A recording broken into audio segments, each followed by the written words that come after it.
Adam and Eve were real. God created Adam as a human being, as a man.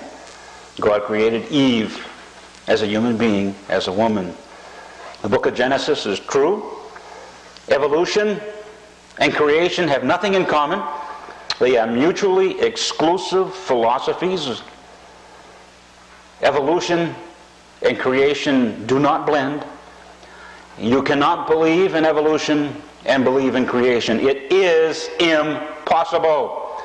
There are some very famous people that try to do that. Hugh Ross is one who has a quasi-creation ministry in California. It has never really been blessed. It's never gotten off the ground in almost 30 years because he's not being true to the Scripture. He's a physicist, and he tries to blend evolution and creation. Many pastors try to blend evolution and creation.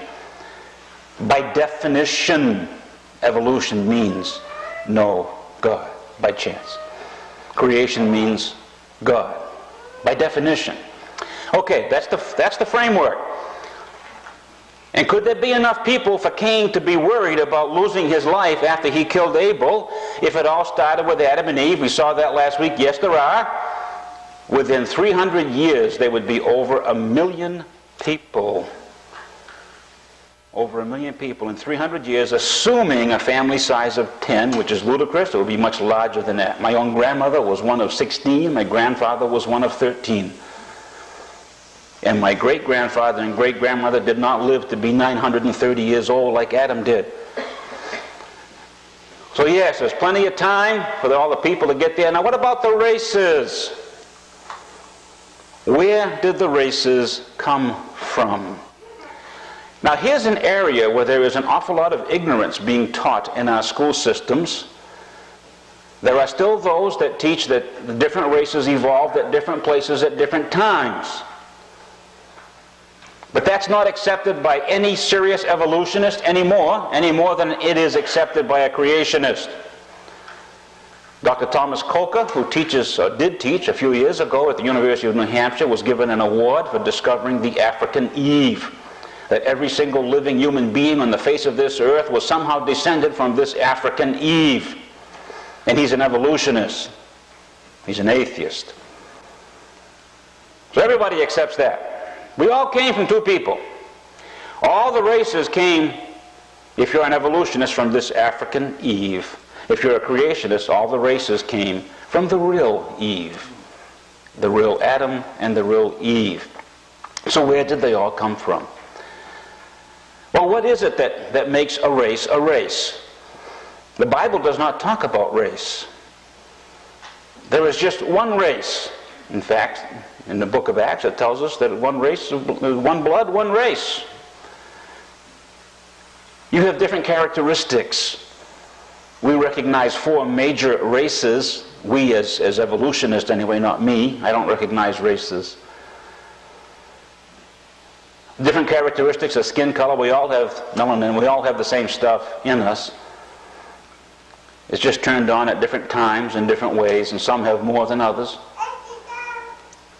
The Asian look has a certain look that's a little bit more fat under the eyelids, which gives it the classic Asian appearance. Why? Well, these are people groups. If you take a simple biology class in high school, you will see a chart. All genes come in pairs. The genes that control skin color, it's a pair, it's a set. You get 1/2 from the mother, 1/2 from the father. If the mother has blue eyes and the father has blue eyes, the probability of the child having blue eyes is greater. But if the father has brown eyes and the mother has brown eyes, the probability of the child having brown eyes is greater. On the other hand, a brown-eyed mother and a brown-eyed father can give birth to a blue-eyed child. Blue-eyed mother and a blue-eyed father can give birth to a brown-eyed child.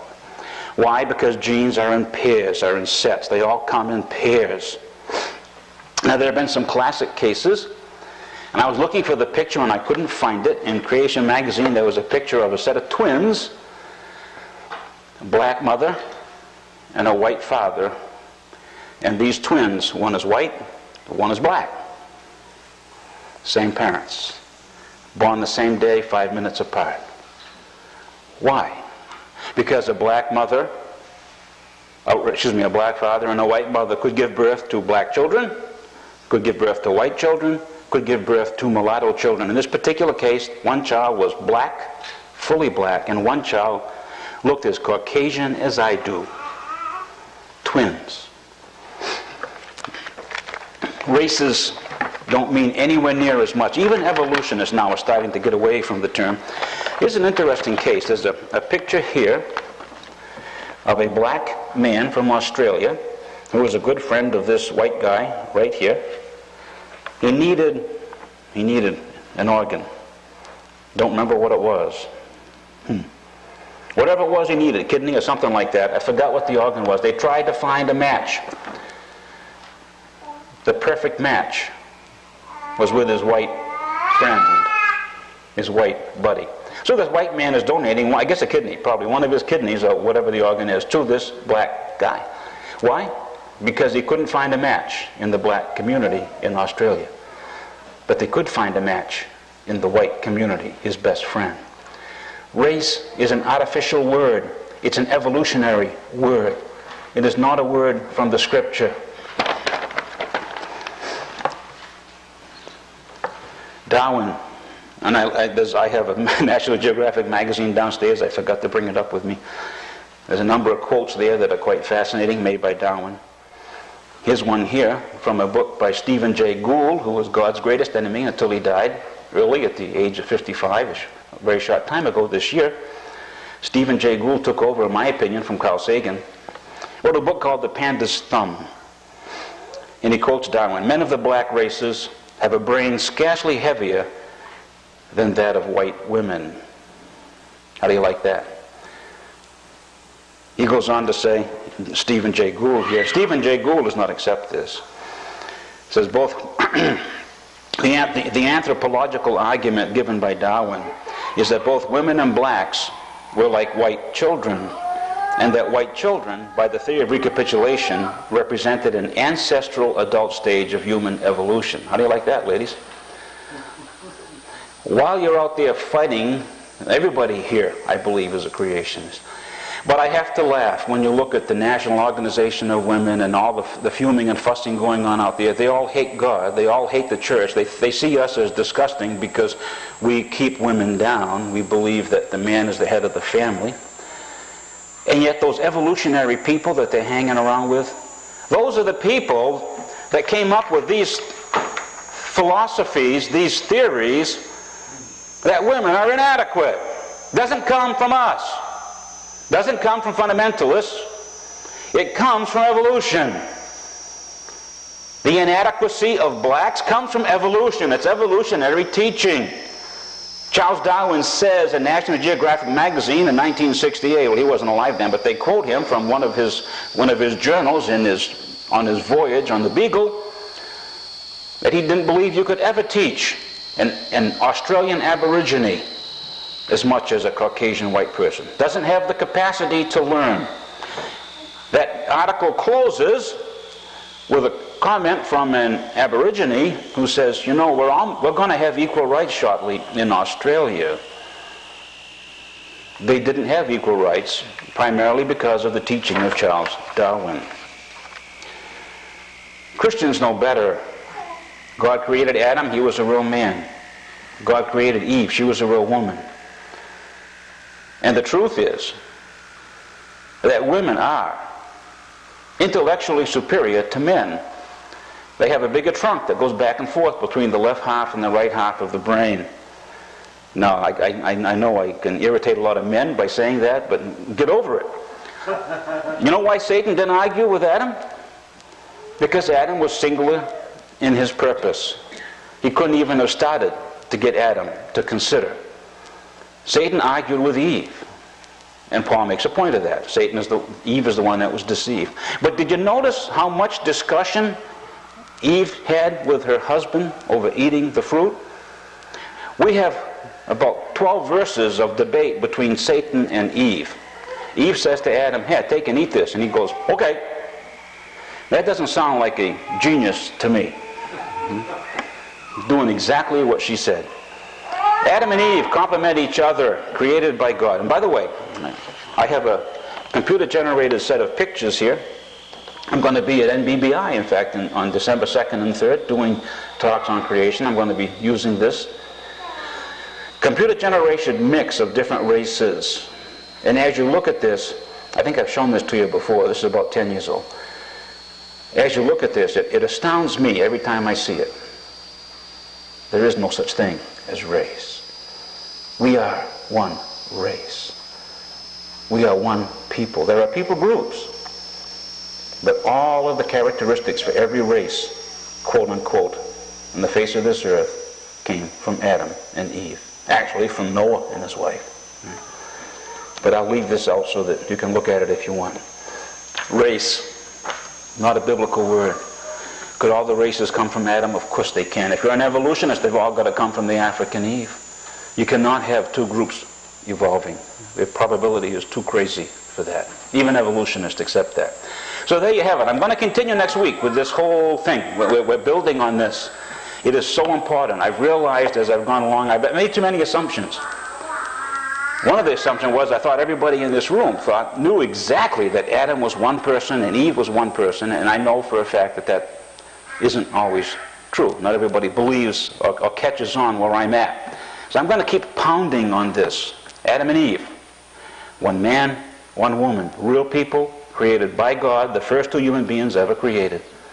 Adam and Eve. All the races came from Adam and Eve. Every single living human being on the face of this earth comes from Adam and Eve. Every single one. Thank you.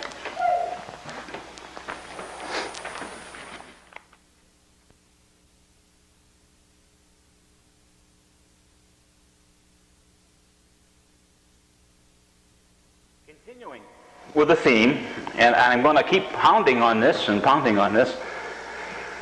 Adam and Eve are real people, were real people. It's very, very important. Cain and Abel were real people. By the time 300 years had gone by, which could be really a long time before Cain and Abel had their conflict, you'd have over 1 million people on earth. We showed you that mathematically. We talked about that. It's a simple progression, assuming 10 children, 5 boys, 5 girls for each person. Also pointed out that even if you were an evolutionist, you have the same problem. Nobody really believes that races evolved at different times, at different places anymore. Darwin did, but nobody believes that now. Nobody accepts that now. Tom Coker, who taught at UNH about 12 years ago, I don't know if he's still there. I had a student, one of the graduate students from China was taking a course from him, received a big award for discovering the African Eve, that every human being alive on the earth came from this African Eve. Race is not a biblical term, nor is it a scientific term, and evolutionists themselves are now saying we should stop using the term race and talk about people groups.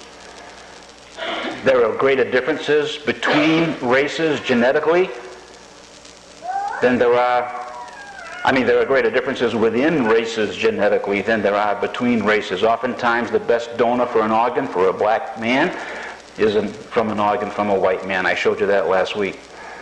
All of that is very, very, very important. Evolution and creation cannot fit together. They are mutually exclusive. What that means is there is no room in the mind for the evolutionary thought process if you are a creationist. There is no room in the mind for creation if you are an evolutionist. They are mutually exclusive.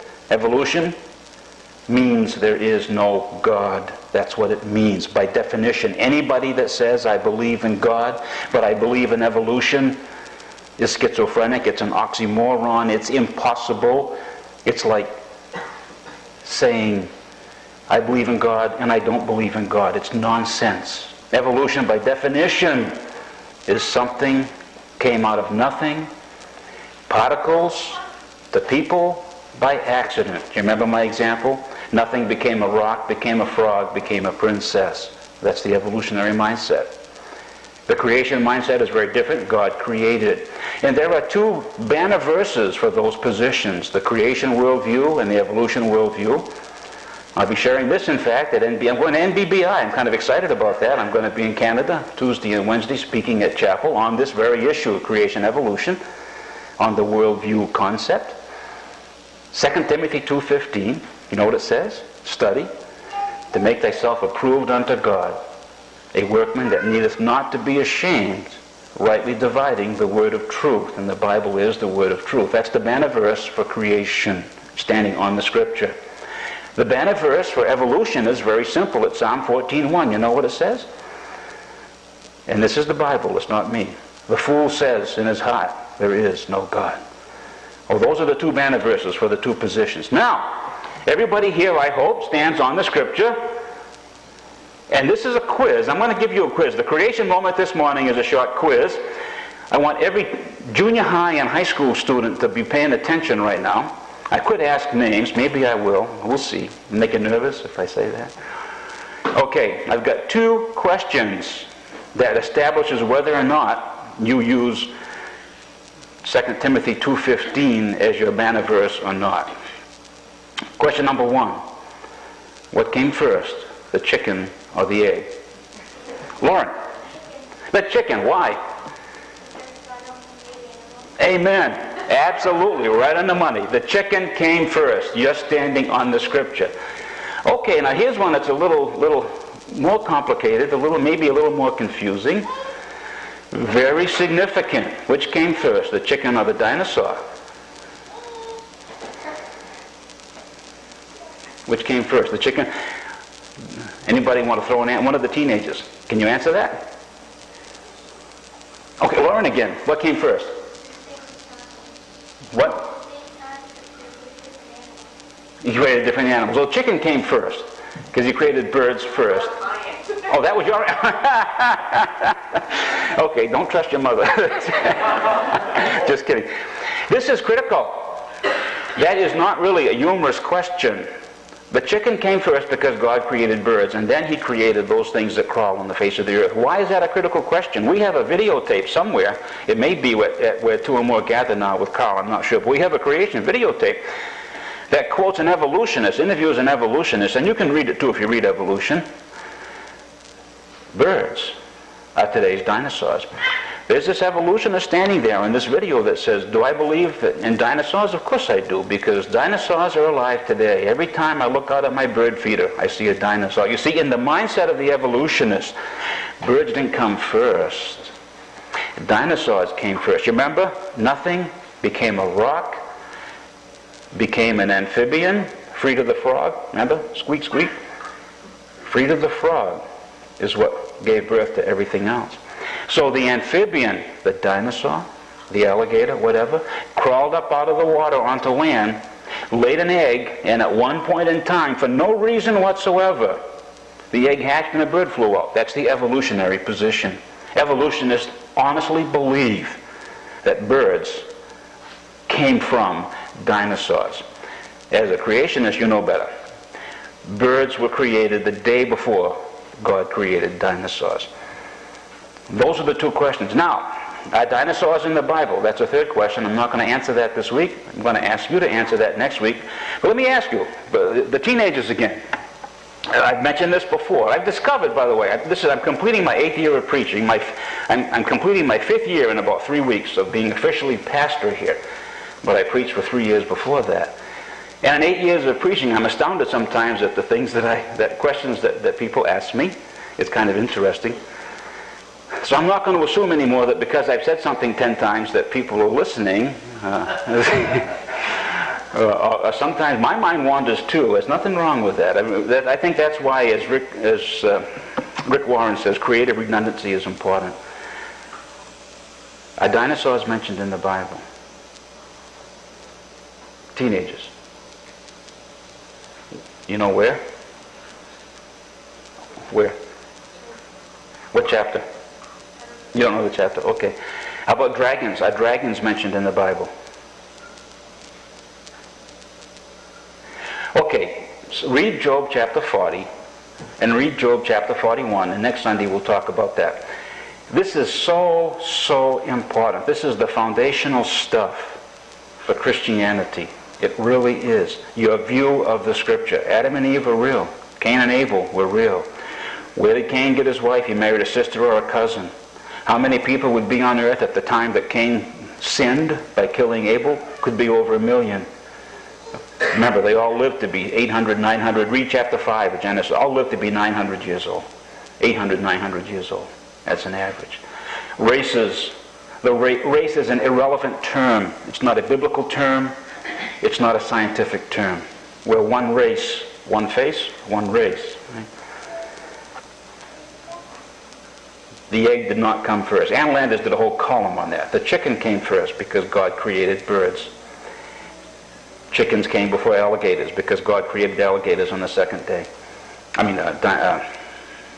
Dinosaurs, excuse me. Dinosaurs are mentioned in the Bible.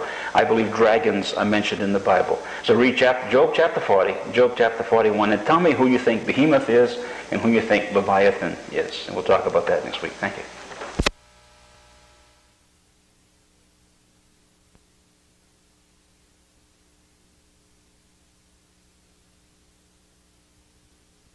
Well, I was at NBBI this week talking about creation. Tuesday and Wednesday had a great time.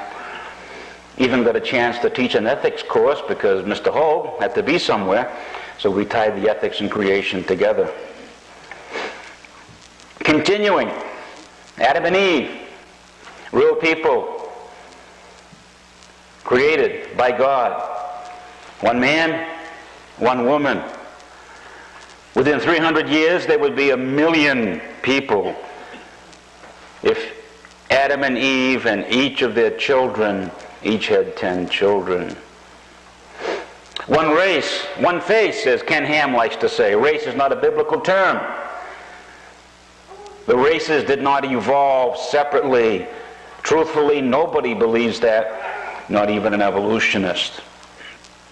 Even evolutionists believe that we all descended from one same gorilla somewhere that fell out of a tree one day and decided to walk upright.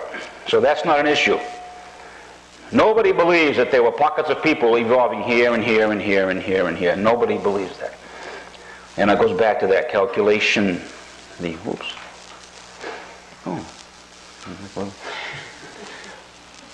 One race. Race is not a biblical word. Race is not a scientific word. And evolutionists are now saying that we should not use the term race. Perhaps we should use people group instead. Oftentimes, a donor for an organ is closer between races than within races. Moving on to languages. Where did all the languages come from? Why didn't God create man with one common language? Well, he did. And those of us that are biblical understand what the Tower of Babel was all about. In fact, in the latest Creation magazine, there's a big article on the Tower of Babel and what it means. That's the other issue. Adam and Eve, real people, one man, one woman, spoke a common language. Within 300 years, which would have been a young adult, Adam lived to be 930 years old. Within 100 years, there'd be 1 million people speaking one language, one common language. Not scattered yet. One language. So where did all the languages come from? Here's where we differ from the evolutionists.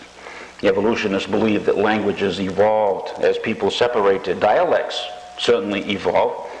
I know we have people here from the southern part of the United States that sound a little bit different than I do. And in Canada, we were sitting at dinner table with a young lady that thought I had a different accent. And I said, I don't have an accent. And she's a fine one to talk, saying out and about, and the other way that the Canadians pronounce things. A little bit different.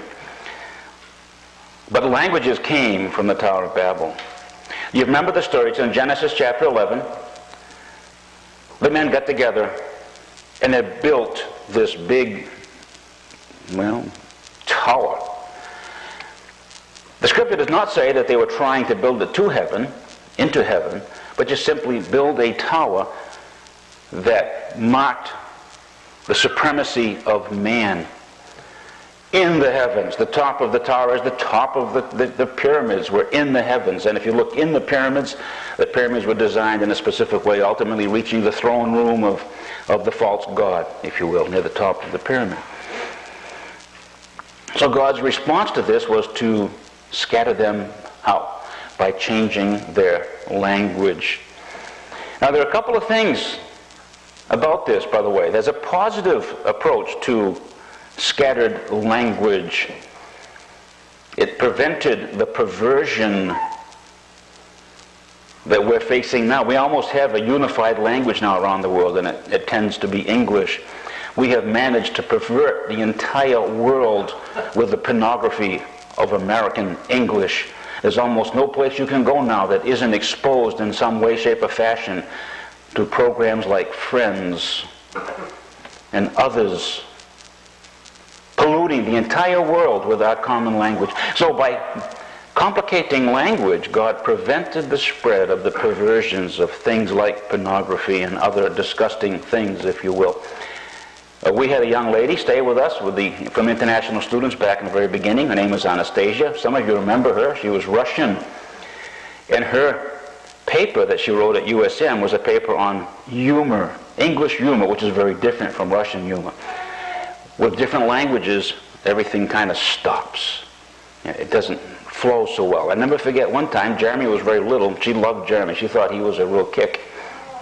And she said, we have an expression in Russia, and to this day I think about it, and it doesn't make a whole lot of sense to me, but it did to her. With such a one, show him a finger and he will laugh. And you scratch your head and think, well, that's a Russian expression. I guess what she's saying is that he will laugh and giggle at anything. When he was little anyway, when he was littler. But that's one of the pluses of language. It stops perversion, doesn't it? So we've had a few thousand years now where we haven't had a common language.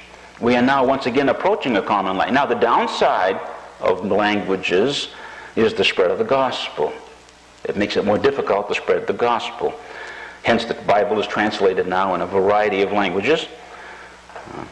But English has kind of permeated throughout the whole world. It startles me no end to be talking to people from China and Russia and Japan who speak such good English. We were met at NBBI by a young lady from Quebec who spoke better English than I do. And yet she also spoke flawless French. So English is kind of, she studied English in Singapore long before she came here. The Chinese students study English. We are once again approaching a universal language. The bad side of that is the spread of perversion. The good side is the spread of the gospel. But the whole point of this creation message is this. God is the author of languages, not evolution. Adam and Eve, real people, one man, one woman. 1 million people within 300 years, all speaking the same common language. All from the same race, one face. No such thing as race. Language, as we know language, is the result of God. Read chapter 11 in the book of Genesis. Is the result of God stopping man from this perversion that I've been talking about. God stopped man from the total spread of perversion by multiplying the languages. So it comes from God, not from evolution. We'll continue next week. Thank you.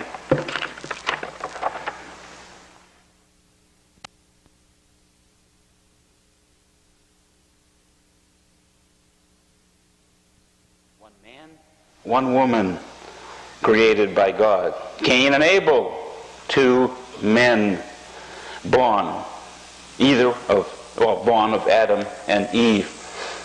Married to sisters or close cousins. Adam and Eve, by the time they were 300 years old, could have lived in a population of over 1 million people. One race, one face. There's no such thing as race. We've talked about that. But now I want to show that. Adam and Eve, one man, one woman. All the races on the face of the earth today come from Adam and Eve. How could that happen? Well, I want to talk about that this morning. Skin color is probably the one thing that we look at the most defining race. It's the one that's probably the most visible. It is what certainly is the least acceptable blend in the United States of America. Trent Lott has got himself in a bucket of trouble over some things that he said. Now, let me explain something about the South to you, by the way. And of course, Brother Carl's from the South, but I did a creation presentation at a church, a fundamentalist Baptist church in Salisbury, Maryland. Mark Jago was the associate pastor. He's Dick Daniels' son-in-law. When I was done, a man came up to me and said, "You left something out." And I said, "What's that?" He said, "The second creation." I said, "What's that?" He says, "Blacks." He said, "They're not really like people. They're not really real people." And this was not just within my lifetime. This is within the last decade. I then found out he was a deacon in that church. I told that to Mark, and he said, "Who was he?" I couldn't remember. But let me show you how simple this works out. One Race, One Face is the name of a book written by Ken Ham. This is so important. Adam and Eve, real people. Real people. All of the races come from Adam and Eve. I'm going to step down here now.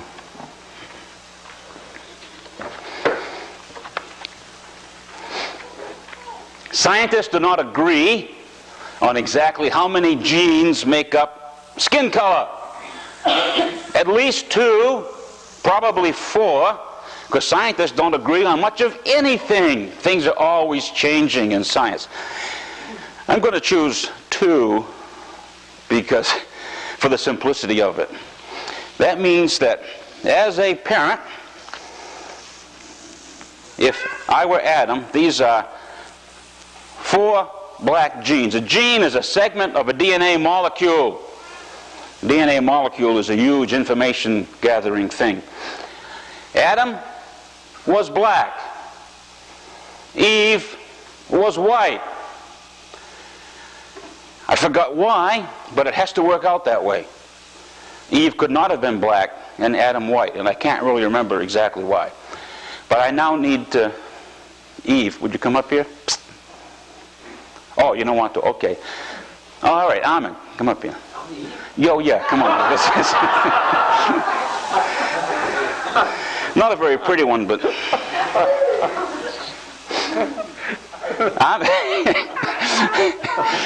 Hey, if Adam had no choice, I mean, there was only... Eve is white. He's got 4 white genes. I have 4. Yeah, I got Oh. Yeah, I went to Biddeford. Lady's cheating. So okay, we have Eve, a white lady, or white Eve, and a black Adam. Now, of these genes that mark for skin color, I will pass on 2, if there are 2 coding for color, and Eve will pass on 2. So the only possibility with a white Eve and a black Adam is I need a child. I'm not a child. Well, pretend. He's not Eve either, so. Okay. There's 2? Okay, now you can sit down now. She's mulatto. She has 2 black, 2 white genes. She's no longer pure. That's the only possible option for black and white together, is some mulatto mix. That's the only possible option. Now, she and I'm another one of the children of Adam and Eve. Now, we're going to have another child. Now, there's a whole bunch of options here, and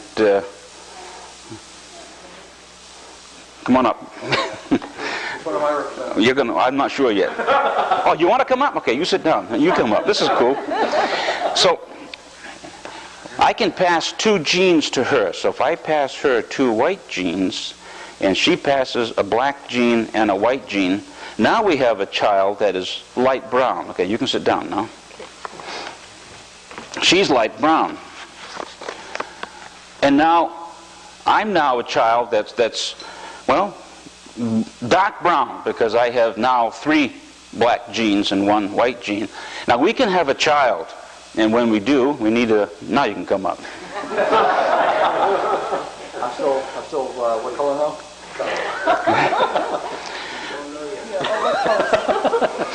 I'm going to be red. Yeah, well, anyway. Now I can pass 2, and we're going to give it right, okay, you take that. Okay. And she'll give you 2. So okay. we're back to, I didn't do this quite right. We're back to just about white. Okay. Now, I'm back to the mulatto again. Okay. Just for the sake of shortening this up. He will pass 2 genes, I will pass 2 genes. Which ones do you want? Okay. And John, come on up for a second. Whoops. We're back to white again. He's got 4 white genes. You see get the picture? You see what I'm going on? I kind of got an extra line in the middle because of, but anyway. You see what goes on? You start with 4 and 4, 4 black, 4 white. And from the 4 black and 4 white, every shade of color you can possibly have can pop out from that. What I have just shown here is what's called a Punnett diagram, for those of you that have taken biology in school. It's called a Punnett square. And a Punnett square can get very complex. And this is about as simple as you can make a Punnett square. But you get the picture. If Adam was black and Eve was white, every single possible color of racial characteristic or skin tone could be accounted for by those 2 parents. And you can wind up, as we have here with John, all white again. Or we could have wound up, we'd have to go through another transition, but you could have wound up with all black again, and every shade in the middle. It's that simple. It is that straightforward. And what's unfortunate is it is the sin of our own hearts that prevents us from seeing that. It is the sin of our hearts that make us say, well, it's evolution, that blacks aren't as fully evolved. That's ridiculous. That's absolutely ridiculous. All of the races come that simply, that straightforward, from a white Eve and a black Adam. It could also come from a brown Adam and Eve.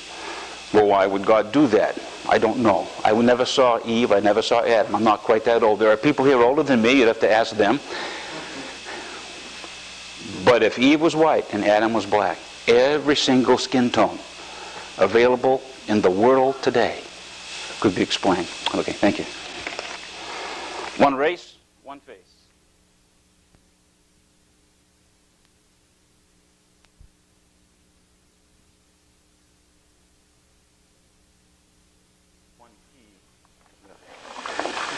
But it would be boring, wouldn't it? This is it. This is going to be the last Sunday that this is closing the little series on Adam and Eve and the importance of understanding what Genesis is saying and why it says it. Adam and Eve are real people, 1 man, 1 woman, created by God. God did not create a whole bunch over here and a whole bunch over there. He created Adam, He created Eve. Within 300 years there would be, as we talked about before, over 1 million people on the face of the earth. All of the races, we showed that last week, come from Adam and Eve. There are only 2 options. Eve was white, Adam was black. It couldn't be the other way around. Or Eve and Adam were both what we call mulatto or brown or a mix. Either way, every single skin color on the face of the globe today could come from that blend. Either way. Probably Eve was white and Adam was black. To be honest, I think that makes sense. But why is it important that we believe that Adam and Eve are 1 man and 1 woman, as the book of Genesis says? Why is that a big deal? Well, the latest answers in Genesis, and I wasn't going to use this, I was going to close today using something else, but I'm going to use this. The latest one that came, Pat Robinson has recently attacked the Answers in Genesis people for their ridiculous view on creation. Now, the Answers in Genesis people do not attack a single person. They do not mention anybody by name unless that person attacks them.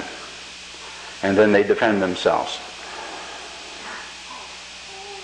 And Pat Robinson makes it clear that he's a theistic evolutionist. He believes the world is 4.5 billion years old, as earthly scientists claim.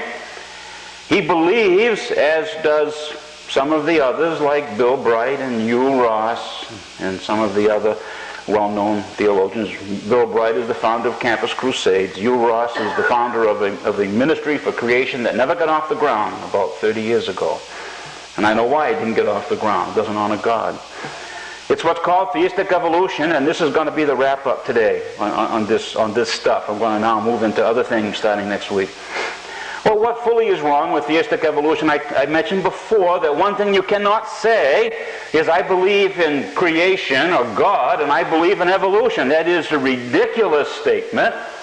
That means you do not understand either the concept of evolution or the concept of God. Evolution by definition, and we have to allow them to define what evolution means, is no God.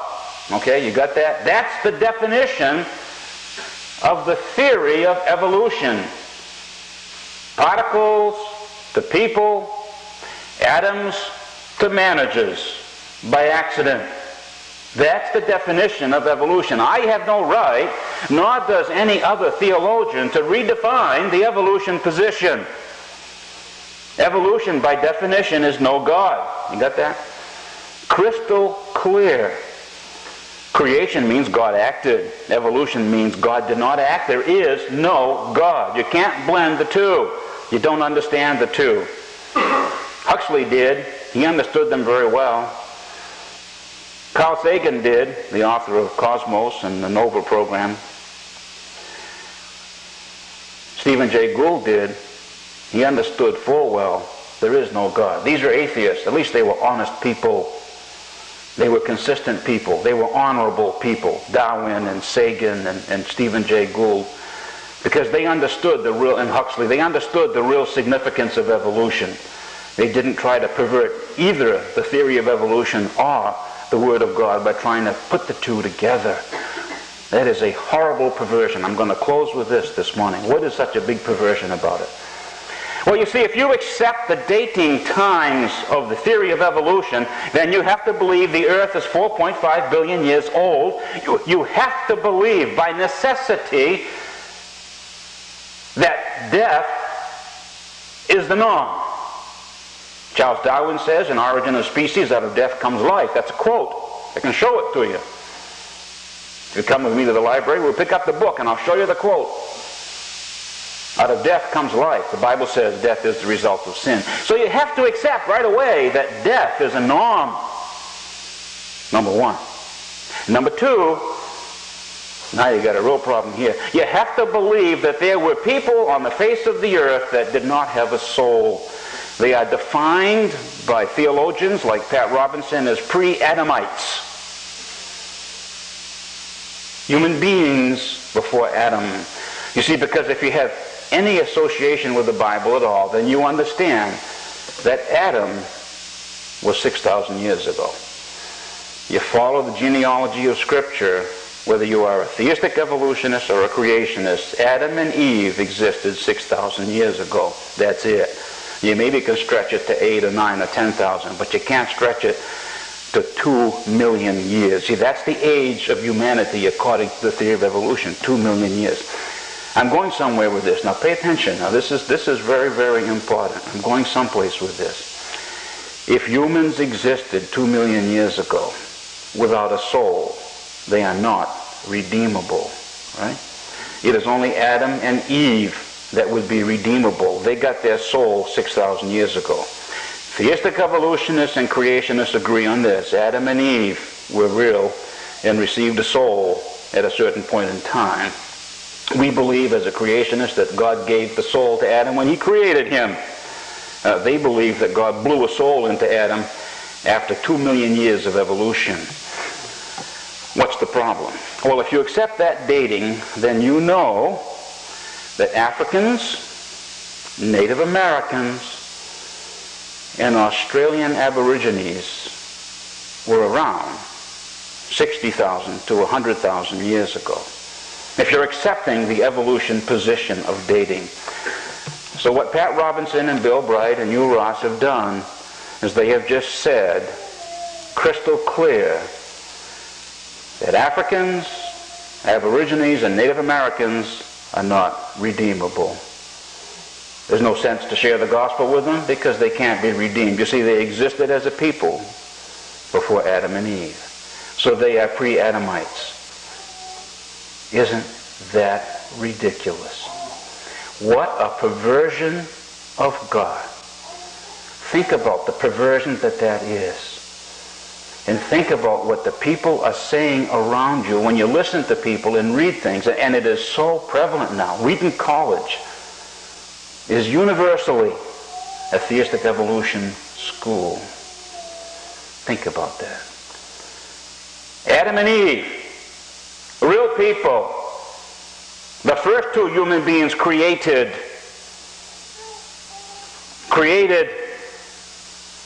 in the first week of creation.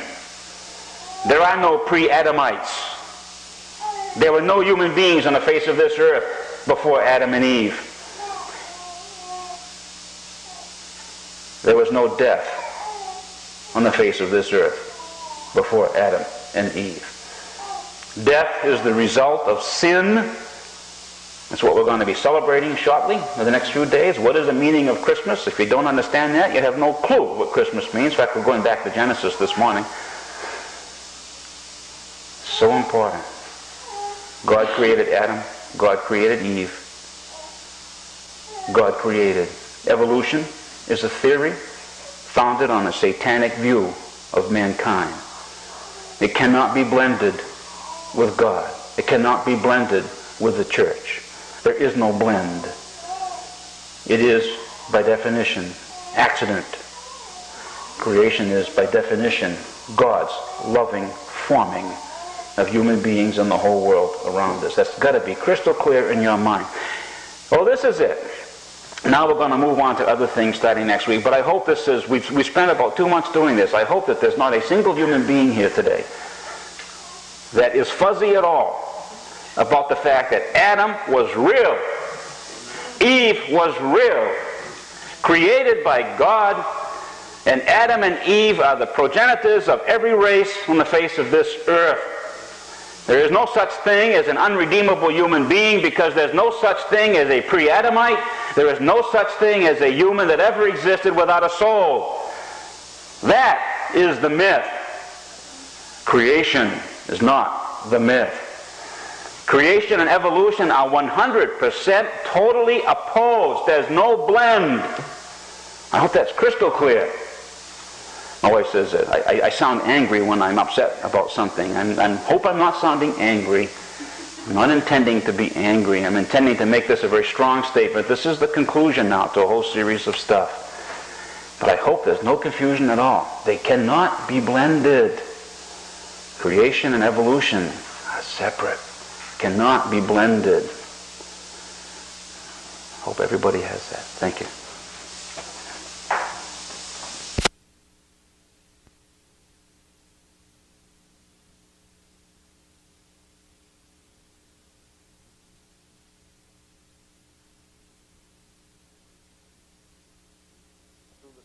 How many of us, now this phone, I'm hoping it doesn't ring. It's a prop for me this morning. You call anybody. I recently had an interesting experience. I met a wonderful guy driving a big yellow John Deere bucket loader who backed into my vehicle while I was sitting at a red light. For once, I'm clean. Innocent. Well, I had to call Allstate back. I went to my insurance agency, did an awesome job, but I got a message at home to call the Allstate back. So I did. Dial 1 if you want to do this, right? Dial 2 if you want to do, punch 3 if you want to talk to a human being, call somebody else. Phil Webster sent me a little thing on the internet a while back, about a year ago, about the phone call to God. Dial 1 if you have a prayer request. Dial 2 if you want help studying the scripture. Dial 3, just wait on the line and God will talk to you, type of thing. We're going through this all the time, whenever you call anybody. And there's a reason for that. With all of the human beings in the world and all of the people in the United States, if there was not a switchboard, it would be a mess. A company couldn't function. Fortunately, our local insurance agency in Biddeford, of which one of our trustees is involved,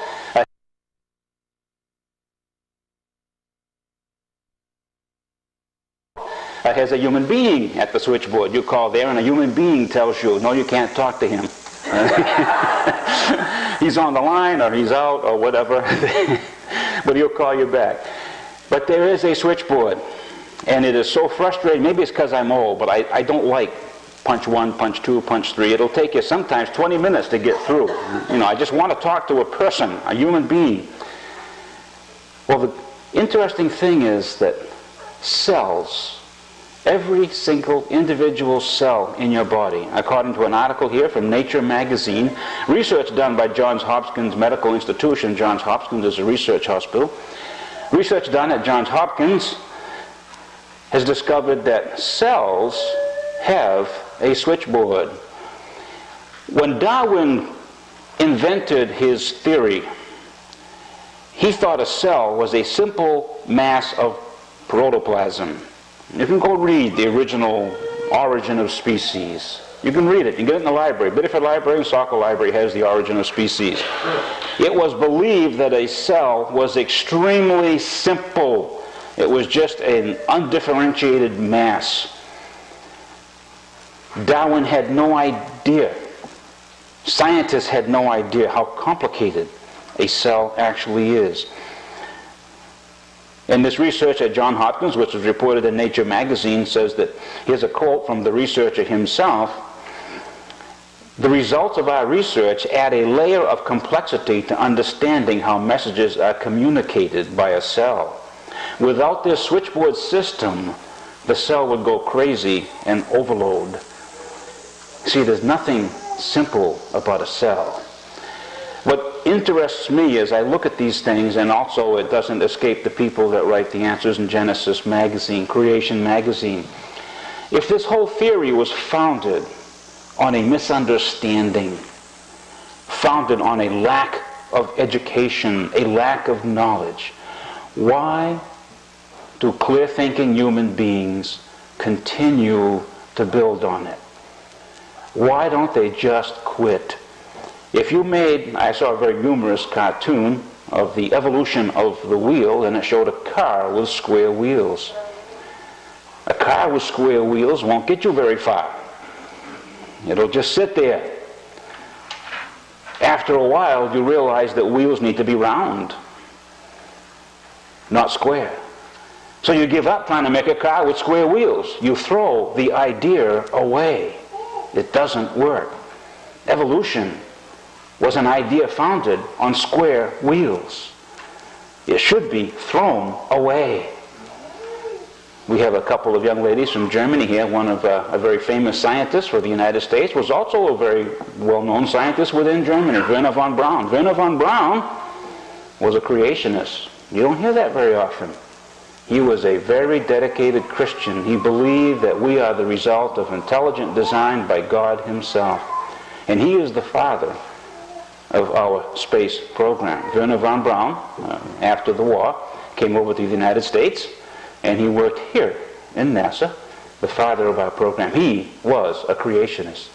Some very famous people have been creationists, have given up on the foolish idea of square wheels. The cell, a little cell that flakes out of your eyes in the morning, or that pops off your skin. You can see little white, when actually what you're seeing is a whole mass of cells. When some skin flakes off, is incredibly complex. More complex than the switchboard at a major corporation, more complex than the computers that operate that switchboard. The DNA within the cell itself is a complex computerized machine. It's almost, the more I do this, the more I talk about creation and these little creation moments, it almost seems like this whole thing is so ridiculous it's not worth putting time into. I mean, how could anybody possibly think that all this was by accident? It's because of the work of Satan, and it's because the world is trying very hard to exclude any concept of God from its thinking process. The telephone directory. Your cell has a telephone switchboard and directory within it. And when messages bombard the cell, it too, can you picture that now? Every single cell in your body says, when it gets a barrage of messages. Press 1 to create food energy, press 2 to make this guy go to sleep, press 3 to do whatever. It's doing that all the time. Think about it. What a powerfully complex machine your cell is. Not the mind, you.